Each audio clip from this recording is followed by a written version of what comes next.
বৌদি, আমার কলেজে আজ কিছু টাকা লাগবে, তুমি আমাকে 3,000 টাকা দিবে? কি 3,000 টাকা? টাকা কি গাছে ধরে নাকি?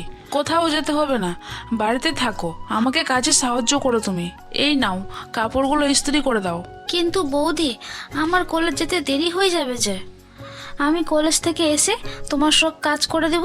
লেখাপড়া করে তুমি কোন অফিসার হবা শুনি তো? বিয়ের পর তো তোমাকে বাড়িরই কাজ করতে হবে। মাম্পি মন খারাপ করে কাপড়গুলো ইস্ত্রি করে।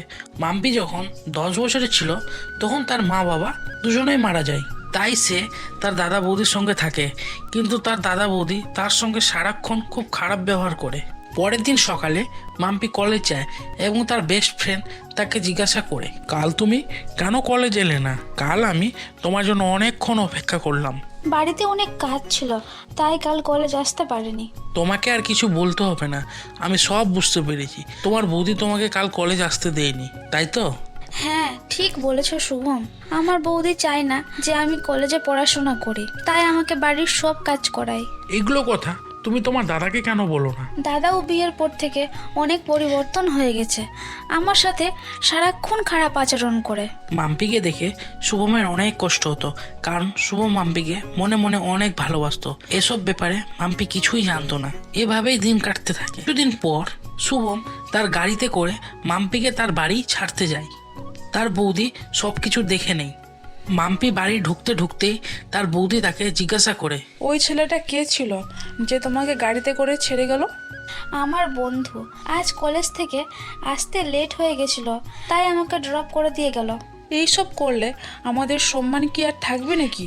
মাম্পি তার বৌদিকে অনেক বোঝানোর চেষ্টা করলো, কিন্তু নিতু কিছুতেই মাম্পির কথা শুনলো না। থামো, তোমার দাদা বাড়ি আসলে তোমার দাদাকে আমি সব কথা বলছি।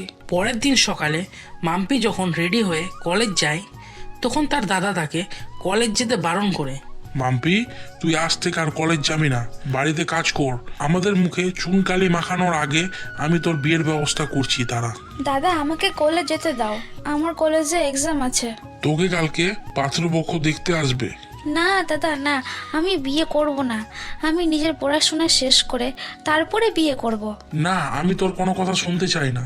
কাল তোকে ছেলেপক্ষ দেখতে আসছে, এটাই আমার লাস্ট কথা। এসব কথা মাম্পি ফোন করে শুভমকে সব বলে। তুমি কাল ছবিলপাড়ার শিব মন্দিরে সকালে আমার সাথে দেখা করো। পরের দিন সকালে মাম্পি মন্দিরে যায় আর কাঁদতে কাঁদতে শুভমকে বলে, শুভম, আমার দাদা বৌদি আমাকে জোর করে বিয়ে দিচ্ছে এক অশিক্ষিত বয়স্ক লোকের সাথে, এবং সে আগে থেকে বিবাহিত। তোমার দাদা বৌদি এসব কেন করছে?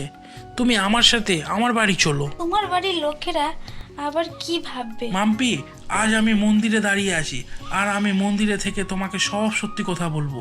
আমি তোমাকে খুব ভালোবাসি, আমি তোমার সঙ্গে সারা জীবন থাকতে চাই। ভগবানকে সাক্ষী রেখে আমি আজ তোমাকে বিয়ে করতে চাই। তুমি কি আমাকে বিয়ে করতে চাও?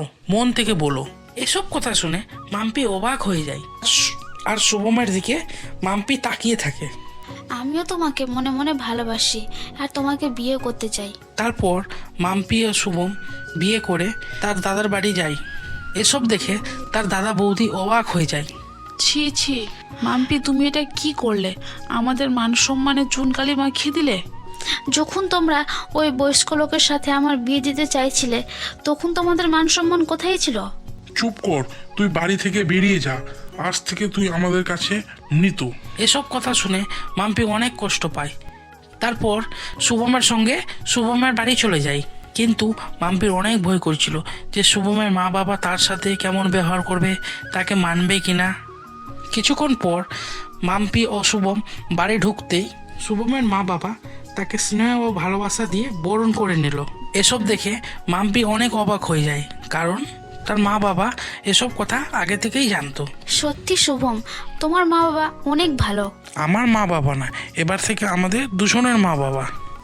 তারপর সবাই একসঙ্গে হাসি খুশি থাকে আর মাম্পির জীবন থেকে কষ্ট দূর হয়ে যায়।